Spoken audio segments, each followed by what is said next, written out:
This is a world premiere. This is a program I haven't done before called Favorite Birds from Around the World. And if I sat down to put it together tomorrow, it might be a completely different set of birds because really they're pretty much all my favorites. And I heard someone else once asked, what's your favorite bird? And they said the one I just looked at.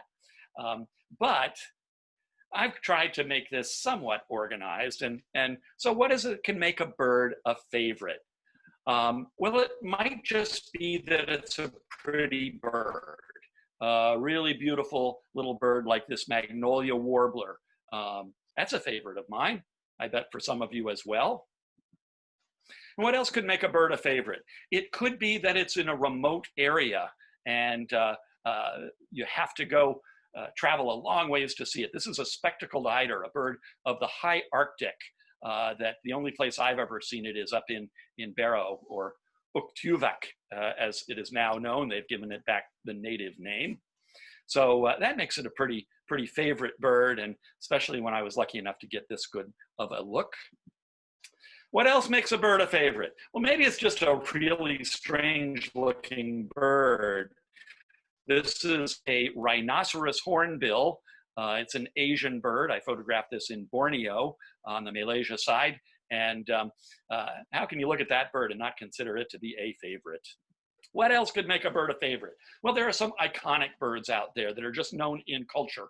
Puffins, everybody knows puffins. This is the tufted puffin. There's 3 different puffins found around the world, 2 in the Pacific, 1 in the Atlantic, all in the Northern Hemisphere. And who isn't excited whenever they've got a chance to see a puffin? So that is certainly a favorite. I'm not through the list yet. A favorite can be something that has a personal connection. Before I was looking at birds, I remember I was about 15 years old and on a spring break backpacking trip with 2 buddies in Shenandoah National Park. We did a stretch of the Appalachian Trail, and it was in April, and the towhees had just come back. And as we're hiking along, any of you know towhees, eastern towhees, at the time they were called rufous-sided towhees.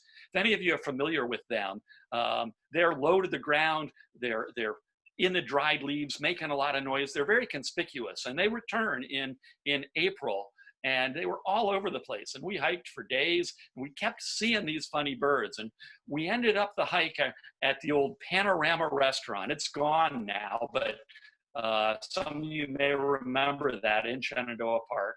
And in the little gift shop, there was a bird book. And my buddy Steve Butler, he looked it up.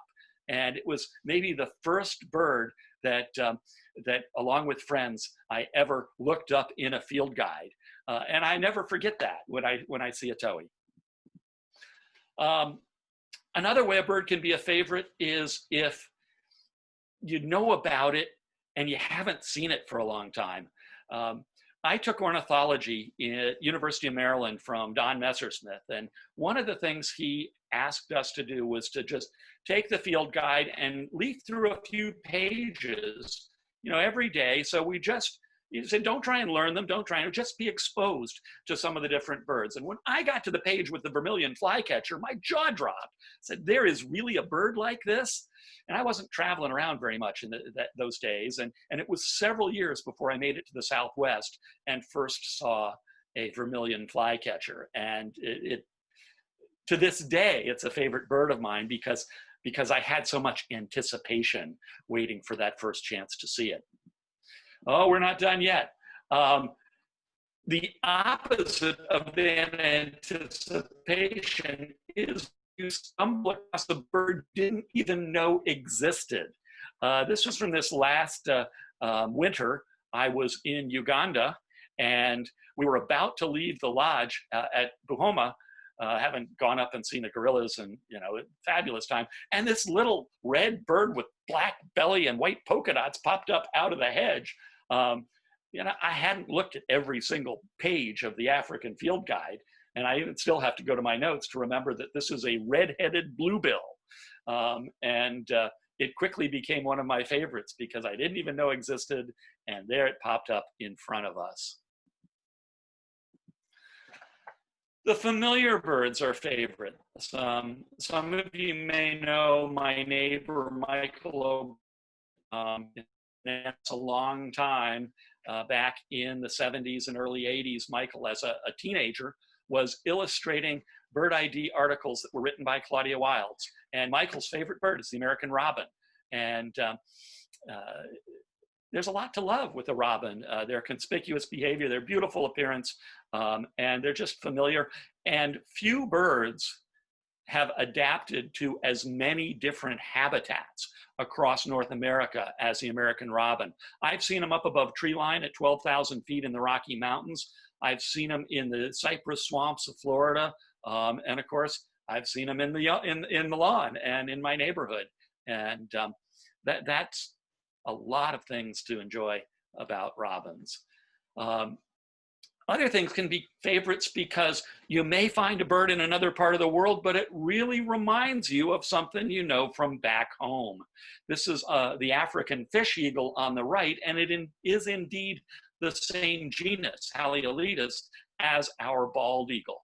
And the first time I was in Africa and saw the fish eagle, it was fun. It was familiar, but a little bit different. So that made it an instant favorite. And we're not done yet. Other things that can make a bird a favorite are opportunities to look into their lives. Since we've moved to Cape May, and this is 19 years now living in Cape May, with the beach just a 15-minute walk away where oyster catchers nest, the opportunity to see the little chicks and the behavior with the adults. And it's great. The area where they nest is fenced off and roped off. As long as you stay outside, the birds pay you no mind. And it's a great opportunity to watch behaviors. And I think an oyster might have been on my list of favorites even without the opportunity to see the whole life history, but that's made it extra special. And some birds are special because they combine a number of these things. The shoebill, a huge stork relative of African swamps, is not very common. It's only found in certain big wetlands, and it's a crazy looking bird. It stands almost shoulder high, and with a bill like that, it's pretty incredible. And when this big bird takes flight, it would certainly take your breath away. So that's the introduction, and we're gonna just look at some birds that I consider my favorites as we wander around the world, and we're gonna do this geographically.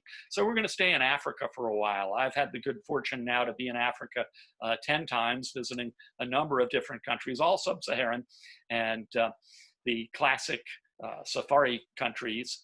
And I'm tempted to throw in pictures of lions and leopards and elephants, but nope, this is a bird program and you're just gonna get birds. So one of the most iconic birds of Africa is the lilac-breasted roller. From before I was interested in birds, I had friends who would go on safari in Africa. And I remember shortly after I started working at ANS, which was 1984, Chris Fleming took a trip to Kenya with her family, and she came back just raving about the lilac-breasted roller. And everybody does that goes on safari. It is a pretty spectacular bird. Well, I had a chance, as I mentioned, to be in Uganda earlier this year, and we got up into the dry northeast corner, and I'd looked in the field guide, and there's a cousin of the lilac-breasted roller I really wanted to see, and lo and behold, we found it, the Abyssinian roller. We didn't just find one, we found a pair of them. And there, that anticipatory action made it a favorite, and having success made it a wonderful moment for me. There are certain groups of birds, and especially ones that we don't have in North America, that are really exciting to see when you travel to other parts of the world. And it's not just Africa, but Africa is a stronghold for bee eaters. These incredibly colorful birds. These are red-throated bee eaters, and there's quite a few different species. Up higher in the mountains, it's the cinnamon-chested bee eater. This one of the swamps is named for that little blue band below the yellow throat, and it is the blue-breasted bee eater. Whereas this one is named for the pale blue on the side of its face. It's the blue-cheeked bee eater. And this one, I mean, if you don't gasp when you see this bird, this is the northern carmine bee eater. Just an incredible thing. This is the swallow-tailed bee eater. It's a bird I was really eager to see, and you can maybe just pick up that that is a deeply forked tail, whereas the other bee eaters have squared off tails, often with long central streamers. And here, after seeing all of these different bee eaters that are out in the open country, is a forest-dwelling bee eater, the black bee eater, and this one conveniently eating a bee. So the bee eaters, you pick any bee eater and it's going to be on my list of favorites. Another group of birds that are old world only, the turacos. They're big, bulky birds, and I don't know who designed this one. This is the Ross's turaco. I guess Mr. or Ms. Ross out there somewhere is to blame, but it's just a crazy pattern and a wonderful thing to see. The second bird that non-birders who go to Africa come back talking about is the superb starling. And generally, if a non-birder knows you're a birder and they've seen one, go, you're always talking about how terrible starlings are. We saw this great starling. And they certainly are interesting. You know, the Eurasian starling, European starling that we have around here is a beautiful bird. If it behaved better, we could actually like it. But it's, of course, an invasive species that causes a lot of trouble to our native birds, especially cavity nesting ones. But superb starling will go along with, and a bunch of others. This is the violet-backed starling, another African starling. We're just barely going to touch on birds of prey. Could do a whole program on great birds of prey from around the world, but this is the African harrier hawk. And one of the craziest raptors out there is the secretary bird, this long-legged raptor that runs around the savannas. It can and does fly, but it runs around the savannas. It loves snakes if it finds them, but will also eat large insects and even small birds. They say it's named the secretary birds because it reminded folks of the old 19th century British secretaries. Some of them were men with the powdered wigs and all, that had all the pens and pencils stuck in the bun in the back of their head. I don't know if that's true or not, but I asked one of these to take notes for me like a secretary, and it would not do it. So that couldn't have been the reason. This was another most wanted bird in Botswana. And I was lucky enough at an amazing camp we stayed at called Kijura to have the Pell's fishing owl nesting in a hollow tree right outside my tent. And if you haven't been on an African safari, when I say tent, don't think of a little pup tent from the Boy Scouts. These are luxurious tents with a private bath, some of them with 2 different showers, your indoor and outdoor shower, your wonderful bed with bedding and all of that. But this is a mostly nocturnal fish-eating owl of the wetlands of Africa. Botswana is known for the great Okavango Delta, and Kijura is a camp right in the middle of it. We had ANS groups do Botswana a couple times. It's been a number of years, but hopefully we'll get back to traveling around the world again, ANS and all of us as individuals, and I'll be eager to get back to Botswana if I can. Another bird from Botswana in the Kalahari Desert is this crazy thing called the shaft-tailed wida. Another bird that I stumbled across looking through the book, said, boy, I'd love to see that someday. And it took a couple different trips before we finally found one. There's some crazy birds over there. This is the double-toothed barbet. And of course, birds don't have teeth, but you might notice 2 little notches in the bill that are tooth-like. Just a brilliant and beautiful bird in a fair bit of the savanna country of Africa. The hoopoe, this is the subspecies known as the African hoopoe. Once it was considered its own species, but now it's just a subspecies along with the European hoopoe.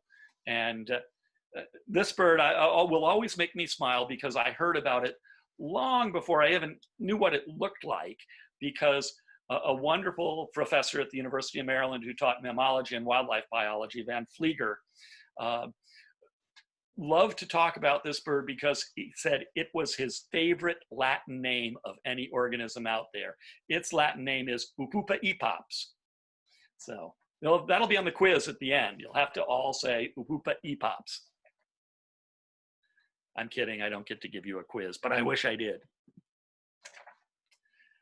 Another group of birds that I knew about, right, from the Lowell Thomas travel specials as a kid and a little later on, Mutual of Omaha, Wild Kingdom. You know, those things had a real impact on me as a youngster. The oxpeckers, these birds, members of the finch family that do most of their feeding on the backs of the big grazing animals of the African plains. There are two species. This is the yellow-billed oxpecker, and it's on the back of an African buffalo. And may take you a minute to find down in the lower right the red-billed oxpecker on the neck of the giraffe.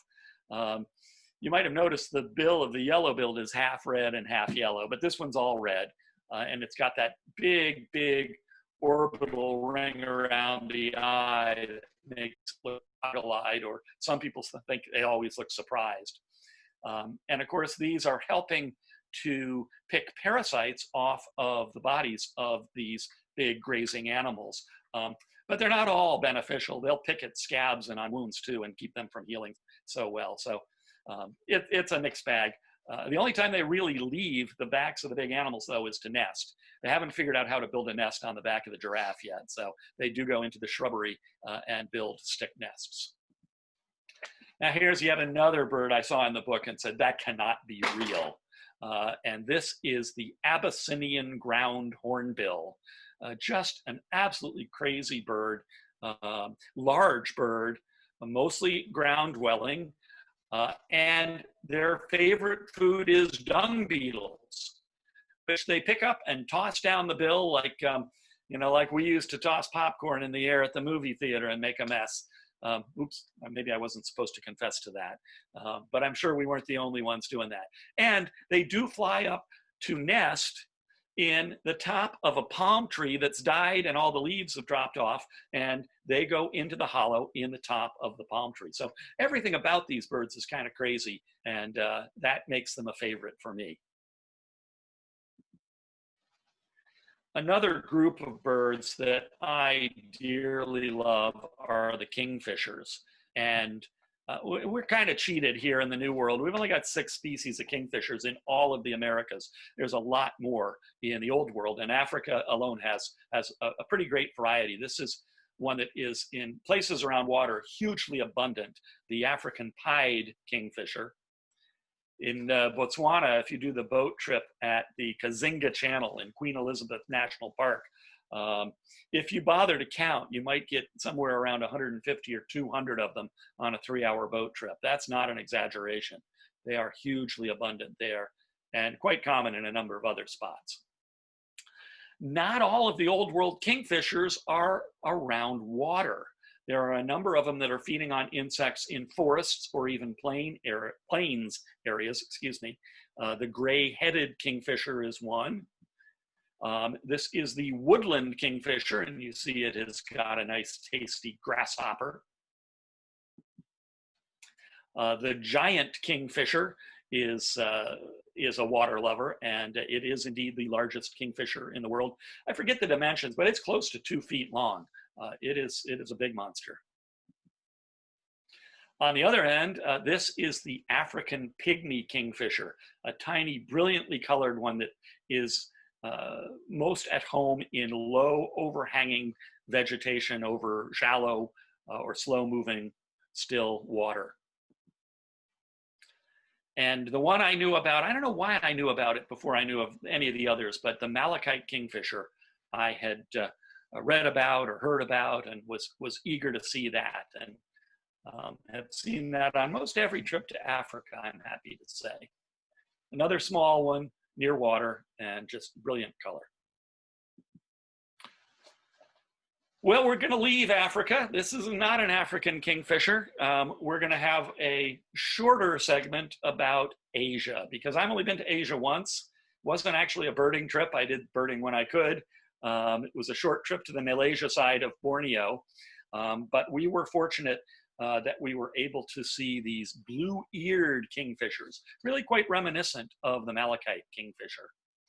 And that just leads into yet one more Asian kingfisher, the collared kingfisher, and this is more of an upland woodland species that I found to be very, very common around Kota Kinabalu, the capital of that province of Borneo, Sabah, and some of the other areas we visited.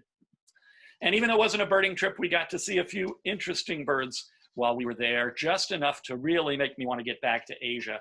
And I'd love to get back to Borneo and visit some places I went to and some others, but I really want to go to Thailand. Some of you out there have probably been there, and I've just heard wonderful things about the hospitality, the natural history, and the birds. This is a rail cousin known as the white-breasted water hen. And here's a crazy, crazy stork. It's called Storm's stork, an Asian stork. This is the oriental pied hornbill. In the area we were in Borneo, we had chances to see 8 different hornbills. That rhinoceros hornbill in the introduction was one of them. We saw 5 of the 8, and that was pretty exciting. Owls, any chance you've got to see an owl. Early in my teen years, before I was doing much birding, I learned to call barred owls and started trying to call in barred owls. And like many of us, owls have kind of a mystical attraction to us. And so it was fun to see the Buffy fish owl on a night boat ride there on the Kinabatangan River in Sabah, Borneo. And the dove, there are some amazing doves in Asia.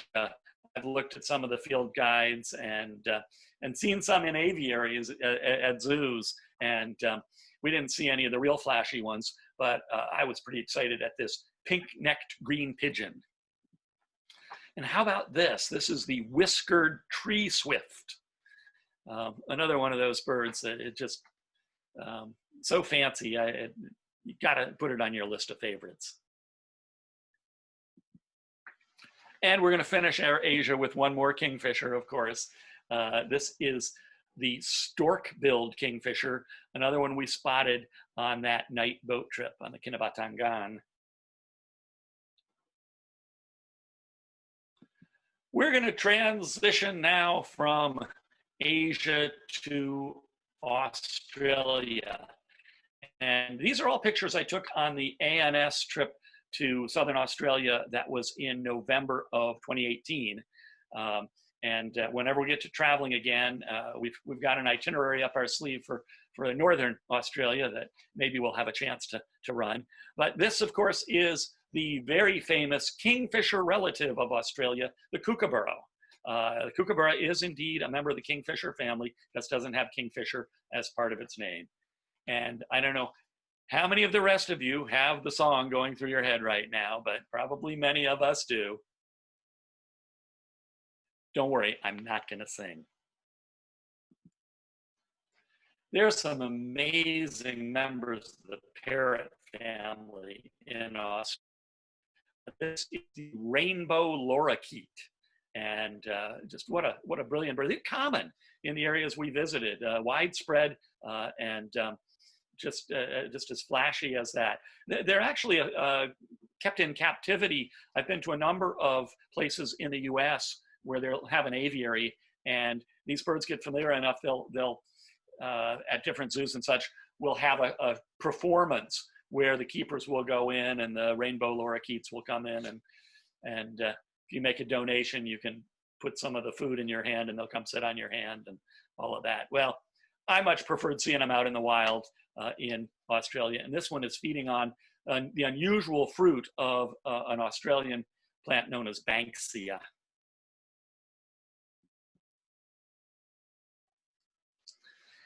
Uh, this really beautiful pale one with the red markings is the long-billed corella. And when you get a close-up look, that long hook on the bill, you can see within each group of birds where there's a lot of different species, you'll get specialization where different ones have different adaptations that allow them to take advantage of different food resources. So I don't know exactly what sort of fruits this corella is able to dig into with that long bill, but I'm certain it can get to things that other shorter mandibled parrots are not able to reach. Another widespread parrot, common parrot across Australia is this one, simply known as the galah, G-A-L-A-H. This beautiful rosy pink color. The color is accentuated here because this was early morning, catching that beautiful early morning light. And what a wonderful bird to have widespread and common to run into. Lots of people I know who've been to Australia, you know, if they aren't a birder, again, they'll say to me, "Oh, did you see the galahs?" And I'm happy to say that I did. This one, a lot of these parrots are pretty superbly colored, but this is the only one that's named the superb parrot. Now, Australia's got some really crazy birds. This is one of the members of the group known as megapods, meaning Bigfoot. There may or may not be Bigfoot in the forests of the Pacific Northwest, but there's definitely Bigfoot in parts of northeastern Australia, the southern cassowary. And it's obviously a flightless bird, looks more like fur than feathers, those giant legs and feet. And this whole neck and head ornamentation, this big protruding bone-like structure off the top of the head, the red wattles on the blue throat. I mean, you just can't make this stuff up. This quickly found its way into my heart as one of my favorites when we got to see them right in one of the coastal areas of the northeastern part of Australia. From the big and colorful to the small and inconspicuous, the old world warblers make you glad you live in the new world where our warblers are colorful and bright. This one is the Australian reed warbler. And even in the midst of all these big, beautiful birds of Australia and conspicuous and crazy looking things, they've got their little brown jobs too. But with that full song like that, how can it not find its way into your heart? Found its way into my heart and made it into my program of favorites. There's a couple species of birds in Australia known as whistlers. And I not put any sounds or videos into my presentation here because one of the first Zoom presentations I did, I tried that and they did not go across the internet successfully. So you'll just have to imagine or Google up the song of the golden whistler. But it's a beautiful bird, sits up on a stump like this conspicuously and sings and sings and sings a quite loud whistling song. Australia has some pretty flashy members of the dove family as well. This one is known as the common bronzewing, and it's an iridescent coloration. If you don't get the light just right, you don't see all that color in the wing, but when it's there, it'll take your breath away. This is a bird, I read about this in some literature before I even looked it up. It's called a fig bird, just F-I-G-B-I-R-D, one word. And it's like, what the heck is a fig bird? Well, it's kind of a big passerine with this bare red skin on the head and on the face and yellow underneath, dark above. Pretty cool birds up more in the tropical part of Australia, which is also where you find the Torresian imperial pigeon, yet another flashy one. When we arrived in Cairns, this was one of the first birds we saw, just right in the parks all around town and the trees right outside our hotel. What a wonderful, wonderful bird. And of course, when we were in Australia, down by Melbourne, we had to go see the little penguins. I don't know if I'll ever make it to Antarctica or even to Patagonia to see some of the other penguins in the world, but it was fun seeing these little guys on the rock pile right in the one of the suburban communities of Melbourne called St. Kilda. There's a big jetty with some businesses at the base, and it's a well-known spot where the penguins come up in the evening and the crowds gather, and the rangers are there to make sure you behave. The old world robins. They're of course not related to our American robin, which is a thrush. These are little cousins of the flycatchers, but there's some fabulous ones. And this one, which we stumbled across in a part of arid southeastern Australia, is known as the red-capped robin. And if you've been to Australia, you know about the honey eaters. There are dozens of them.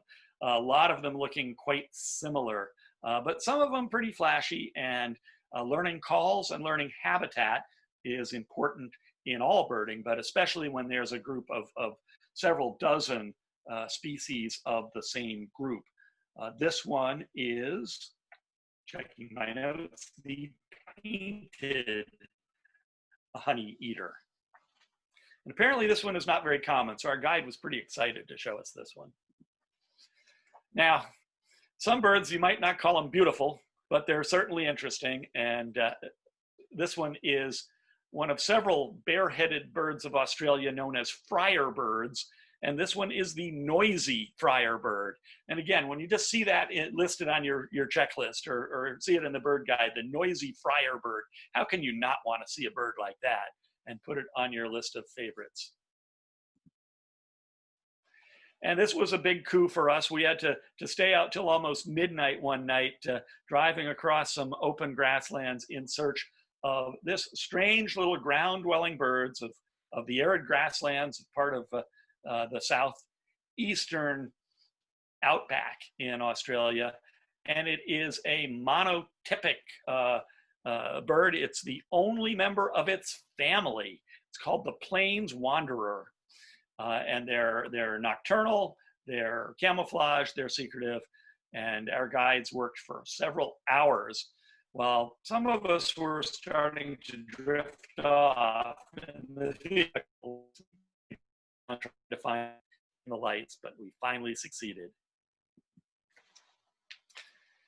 This is a bird I first saw in the aviary at the National Zoo as a kid, and it's one of those things I even remember before I really ever imagined I'd be interested in birds. I saw the tawny frogmouth, a cousin to the nighthawks that is one of a couple different species of frogmouth that are in Australia and New Guinea. And the tawny frogmouth is the most widespread one. And I don't know if they still have them in the aviary at the National Zoo or not, but about 55 years ago or something they did. I remember them well.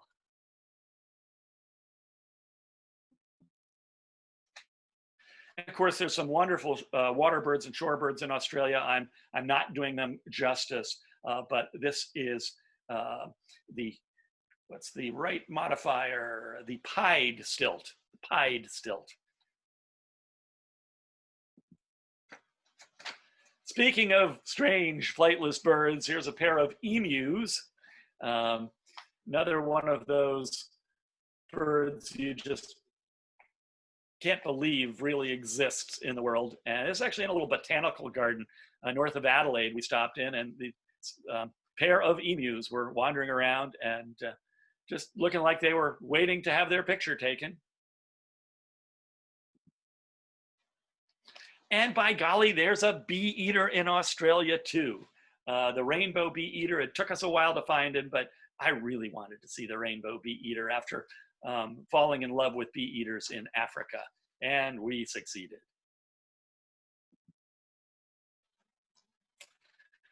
We did take a day out on the Great Barrier Reef and did some snorkeling, but we also visited Michaelmas Cay, which is a seabird nesting colony, and that was pretty exciting. Here is a brown booby adult shading the chick. It was a hot sunny day, and this newborn chick needed shade, and that cay is just, bare sort of sand and dried coral, and so a lot of the parent birds were doing this. And the brown booby is fun. It's an ocean bird with a wide, wide range. They nest on the dry tortugas, the islands in the Gulf of Mexico off of Key West. And they have, over the last few years, developed a pattern of vagrancy. And brown boobies, many years, one or a few of them are showing up in mid-Atlantic waters. They've been a couple in the Chesapeake Bay, and up here in Cape May about 8 years ago, one showed up and stayed for 2 months. So it was fun for me to see a bird that I'd been so excited to see near home here in one of its nesting areas halfway around the world. And yeah, this is a real bird. This is another one of those things you see in the field guide. You say, oh, no, that can't be real. But it is. It's the Australian brush turkey. And it wanders around and picks seeds off the ground and just looks crazy. And we're going to finish our set of favorite Australian birds with another kingfisher. And this one is the buff-breasted paradise kingfisher. Don't know if you can pick it up, but those are two long white tail streamers stretching out well below the branch this bird is sitting on. Pretty flashy bird. Well, now we're going to move from Australia over to the New World, and I've clumped tropical America into this section. It's mostly birds from Costa Rica and Panama, where I've done a number of trips, but there's a few from South America and from the Caribbean islands, a couple Cuban birds. And keeping up with the theme, it's another kingfisher. This is the American pygmy kingfisher. Another one of those birds that it took me several trips before I found it for the first time, or I should say my guides found it for me, because on most of these trips, I'm not doing much of the finding. But this tiny little bird, 4 or 5 inches tall, just really beautiful little thing. Oops. I don't know why that showed up there again, but one of the most legendary birds of tropical America is the resplendent quetzal. I bet a number of you watching this have been in Costa Rica, maybe with me, maybe with Stephanie, maybe on your own, maybe with another group, and everybody tries to see the resplendent quetzal, a sacred bird of the Mayans.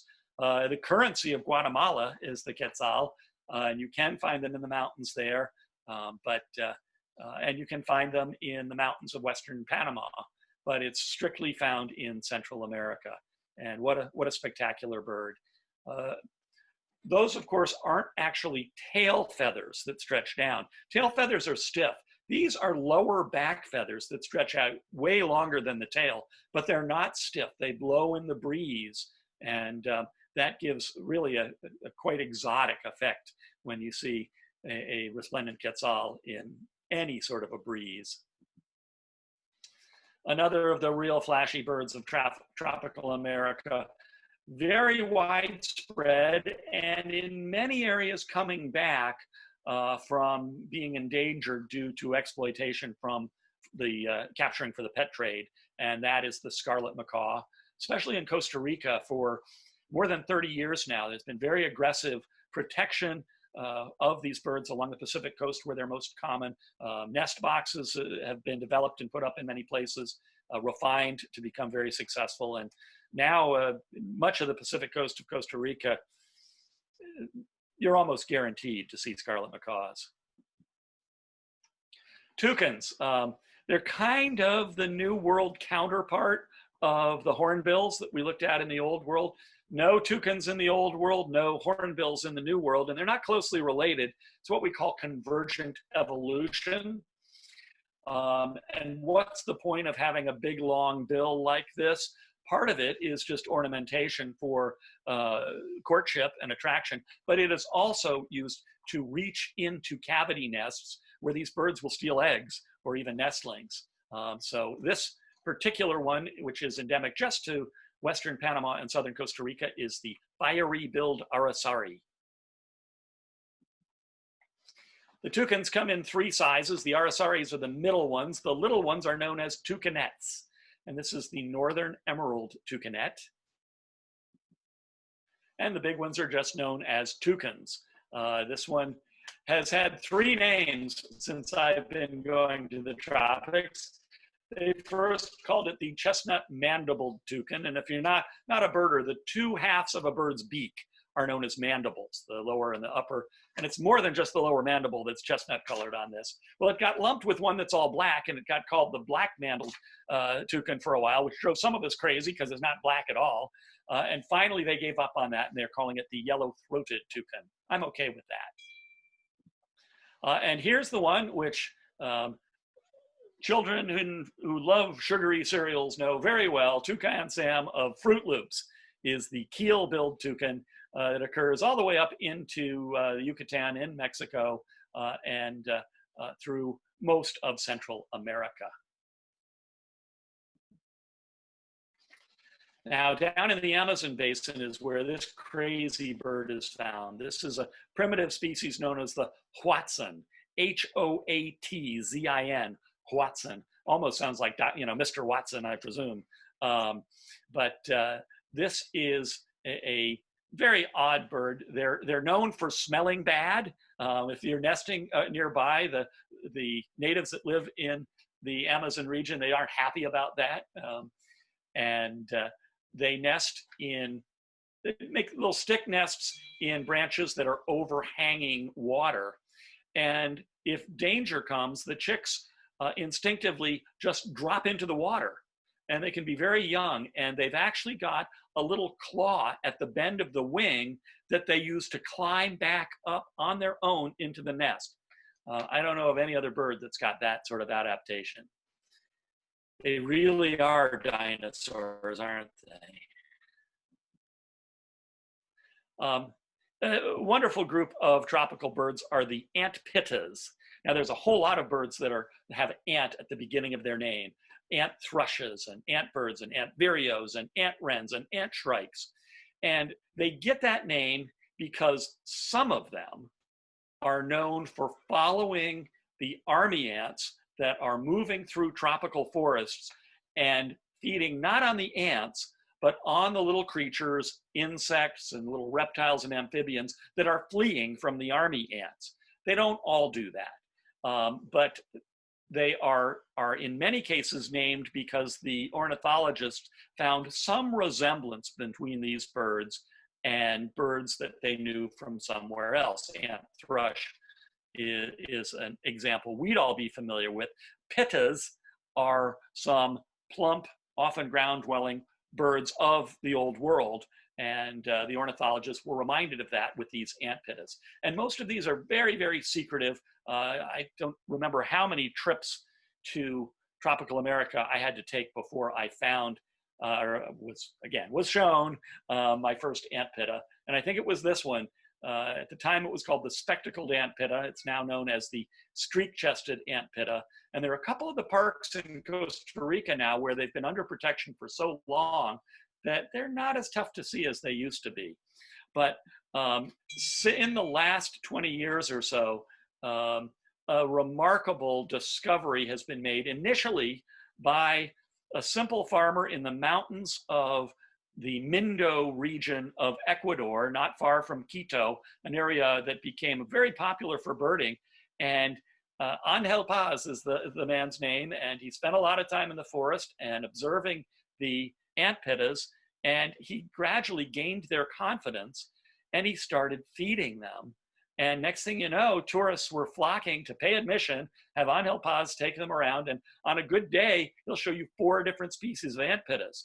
And he figured out that they like earthworms, and they especially like clean earthworms. So he would go gather a bunch of earthworms, wash them so they were, and first set them out in the woods where he'd seen the ant pitta and come back later, it was gone, and then stay a little closer and a little closer, and getting to the point where some of the birds he could actually feed by hand.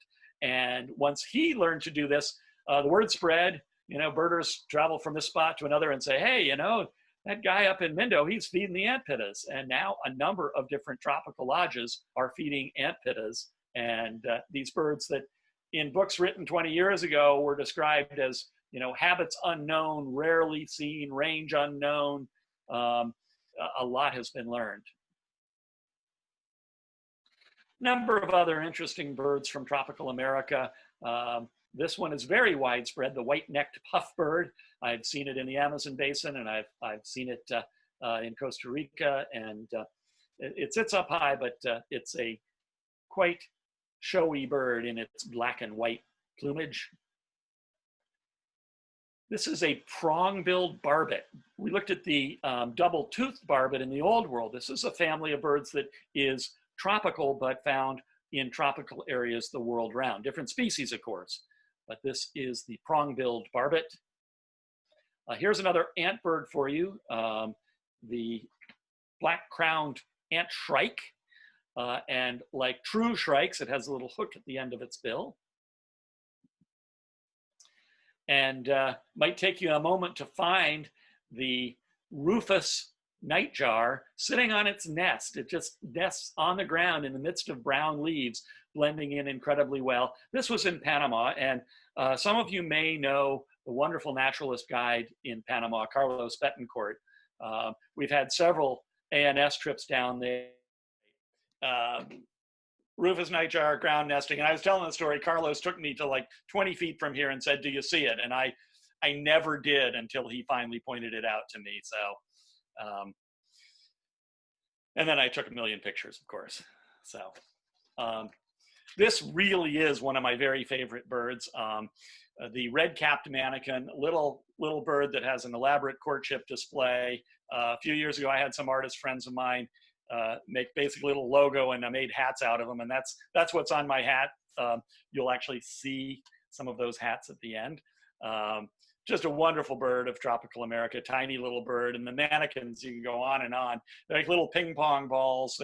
They're fruit eaters, and they have elaborate courtship displays. This is the golden collared manakin, which is right at the grounds of the Canopy Camp Darien in Panama, if any of you have been down there. We're in little tropical birds now. This is the Cuban toady. There are 5 species of toadies that are all on the islands of the Greater Antilles. And this is the only one I've seen. It's the only one of those islands I've been to, Cuba. We've had several ANS trips down there, and just what an endearing little bird. And in the woods of Cuba, it's not at all uncommon. This one in a wetland outside of Lima, Peru, the many-colored rush tyrant. It's another one of those birds I hadn't even noticed in the book, and it popped up out of the reeds, and I just about fell over. And this, the gray-cheeked nunlet. This is a bird that's mostly South American, but it just comes into Central America in the Darien region of Panama. That's the region of Panama closest to Colombia. And this is a member of a group of birds that are found in Northwest South America and in Central America called flower piercers. This is a male slaty flower piercer, the only one in Central America. There's quite a few in the Andes in South America.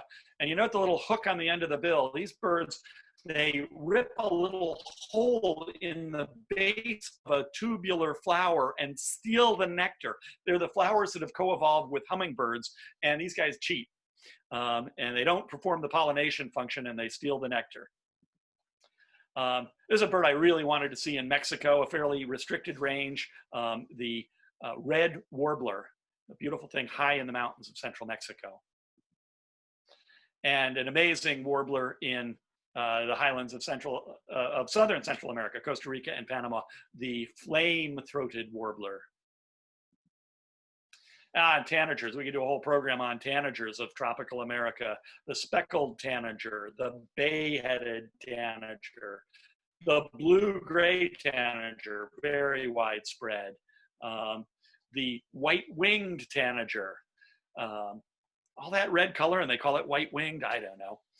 And indeed, there are the 4 species of tanagers that do come up here to the temperate zone that you can see for most of the year in the tropical areas. The scarlet tanager is one of those. The others are summer, western, and hepatic tanagers.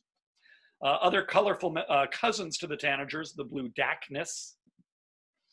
And here's an interesting one. They used to call it the mocking thrush because they couldn't figure out what group to put it in. And finally, they just started referring to it by its Latin name. This is the black-capped Donacobius. And this is the rufous mourner, has a mournful whistling call, which is what it's named for. Another of those iconic birds, the Andean cock of the rock, a member of the Cotinga family, found in the dense mountain forests of the Andes. And the Cotinga family is not terribly diverse. There's probably between 10 and 20 species of Cotingas, but they're pretty fancy. This is the turquoise Cotinga. Oh, we really haven't done much justice to ground-dwelling birds, but this is the spotted wood quail of Central America. And can you believe I got this far without woodpeckers? I love woodpeckers, right? The chestnut-colored woodpecker of Central America, and closely related to the woodpeckers are the wood creepers, which instead of pounding into the woods, crawl up and pick things out of the crevasses in the bark. And this was another most wanted bird. I've still not found it in Costa Rica, but Carlos showed it to me in Panama, the great jacamar. And the motmots. This is the turquoise brown motmot with these crazy tail feathers. And it's not at all related. Oh, I changed my sequence. Sorry about that. If you're going to go to Panama and go to the Darien, the big prize is the harpy eagle. The largest forest-dwelling raptor in the world. It's like a gigantic accipiter, and the folks in the Darien region of Panama that run some of the lodges down there are working with the local communities to protect the birds, and then pay the communities an admission fee to bring people in to see these birds where they're nesting. This is what I was thinking was coming next, and then I had to put that harpy eagle in. This is a little hummingbird called the booted racket-tail, and it's not related to the motmot, but it has a similar tail pattern where much of the tail is without the webbing, and then the little bit of webbing at the tip make it look like a pendulum. And we could do a whole program on hummingbirds. There are no hummingbirds in the old world. It's got to be in the Americas for hummingbirds. Unless you get certain 10-pound notes in the UK. They have 10-pound notes with Darwin on them and a number of the species that Darwin described, and there's a hummingbird there. That's the only hummingbird I've ever seen in England or Scotland, is on certain 10-pound notes. There's the smallest bird in the world, the bee hummingbird of Cuba.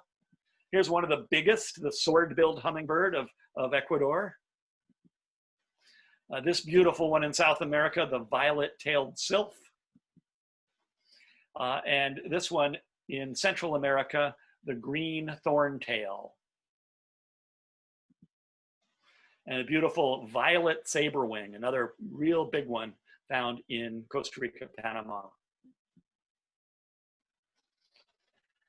And the magenta-throated woodstar, small one. All of these throat colors on hummingbirds are directional. I was fortunate the light was good and the bird sat just right to get all of that magenta in the throat for me to see. Now the osprey. The osprey is a bird found on all of the continents except Antarctica. And of course, it is the bird of the logo of Audubon Naturalist Society, our symbol. And I'm using this one, which I photographed right here in Cape May with a striped bass, as my transition into a little bit of temperate North America, which I'm really just gonna barely touch on in this talk. That's a whole nother talk, but I've got a lot of favorites on this continent as well. Kentucky warbler here in the mid-Atlantic, up in Alaska, the horned puffin, throughout a lot of the Western US, the red-necked grebe that will carry the chicks around on its back when they're very young. How endearing is that? The yellow-breasted chat, which I know about half a dozen nesting territories now within walking distance of my house, and I've been doing a lot of walking during these times of isolation and not a lot of driving, so it's been nice to find way more yellow-breasted chats nesting nearby than I imagined. The western counterpart of the blue jay, the Steller's jay, and bird we'll see not looking like this in certain places in the winter, but breeding in the high Arctic, the Lapland longspur. And another one of those birds that took me decades to find for the first time the gyrfalcon, the great, largest falcon of the world, the Arctic falcon. And this was up at Denali National Park a couple of years ago with an ANS group. And you gotta consider your favorites, some of the common birds that are right outside most of our doors. This is the Carolina wren on some abandoned farm equipment at a farm that's just a little ways down the road. So those are a number of my favorite birds from around the world. And I'm gonna finish up with just a tip of the cap to one of the greatest benefits of having been able to travel to different parts of the world to look for birds, look for wildlife, understand nature, is making connections to the wonderful, wonderful guides and naturalists that are found all around the world, working with travelers, incredibly knowledgeable, incredibly skilled. Here we're in Botswana when the boatmen gently push you through the marsh to find the wildlife, and always with a pleasant smile. Here is one of the naturalists up at the Agus Field Center in Scotland, where Neil Fitzpatrick has led a couple trips after I had a chance to go out there and scout. It's a wonderful, wonderful center in the Highlands of Scotland where they're able to hire and train young naturalists every year to work with the visitors. And believe me, it's competitive. They are really the brightest and the best up there. Here I am earlier this year in Uganda with my dear friend Kremi Wanyama in the middle, wonderful naturalist guide. And at each of the parks in many parts of Africa, the rangers that are out there working and protecting the wildlife are birders. And this is Zachary, who was thrilled to join us and found us some really rare birds up in Kadepo Valley National Park in the very northeast corner of Uganda. Here's one of the guides in Botswana. Here I am with Augustine Minja in Tanzania. Augustine was very, very humble beginnings. He worked his way up, studied wildlife, started working as a guide, became a lead guide for one of the international tour companies. And after doing that for about 15 years, he saved up, he got the courage, and he started his own company, AA Africa, Augustine's Adventure Africa. He's running his own company, and I've worked with him a couple times, and believe me, he does a great, great job. Here's my Panamanian buddy, Carlos Betancourt, and one of the native communities, the Mbara community, where those harpy eagles are found. And they dress in Western style most of the time, but for visitors coming, they go back to their traditional dress and do a performance for us. They don't pretend that they're still living this kind of primitive life, but it's kind of like living history we have in this country where they are sharing their heritage with us, and we are excited to really learn about their heritage. This is Uciel, one of the guides on the Amazon River boat trips in Peru. Here I am in Botswana with Emmanuel Ndodze, guide I worked with a couple times, just a terrific, terrific fellow. In Honduras, if any of you have been on some of the ANS trips down there to Pico Bonito Lodge, you may have met Elmer Escoto, just a terrific naturalist. And here's Jorge, one of the guides at the Napo Wildlife Center in Ecuador. This is just from this last winter. This is a young man named Pai who was working as a porter at the Gorilla Trek in Uganda. For $15 and whatever you want to tip, you'll have your private guide who will help you on the rough parts of the trail, will carry your water for you, will carry your lunch, and in many cases become your friend over the course of the day. Pai is in high school, helping support, he's the oldest child helping support his family, and he's emailing me regularly now. This is in the mountains of Mexico, and this is Estela Romero, who's a guide in the monarch butterfly reserves up there.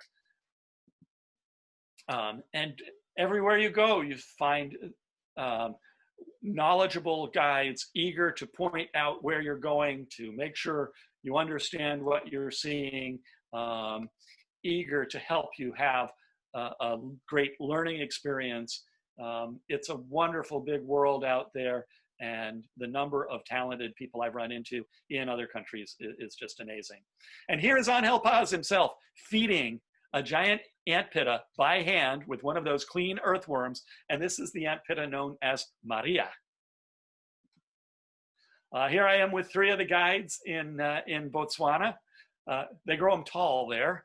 And on the right is a fellow I work with several times. It's Gomes Kitel. And Gomes is one that I stay in touch with on Facebook.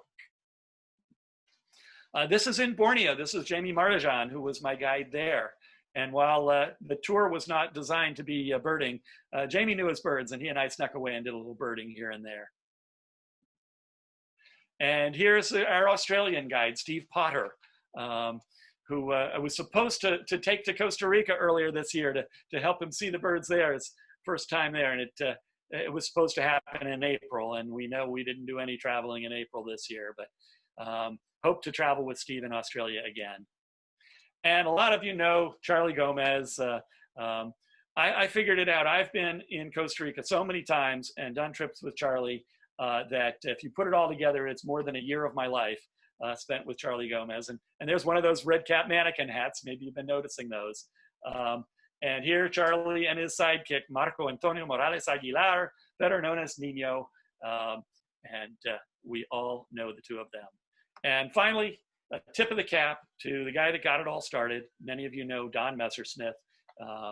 Here I had a chance to be part of his 90th birthday party, and 40-some years ago, I took an ornithology class at the University of Maryland that Don taught, and the rest is history. So that's what I had for you tonight. Anyway, thanks everyone.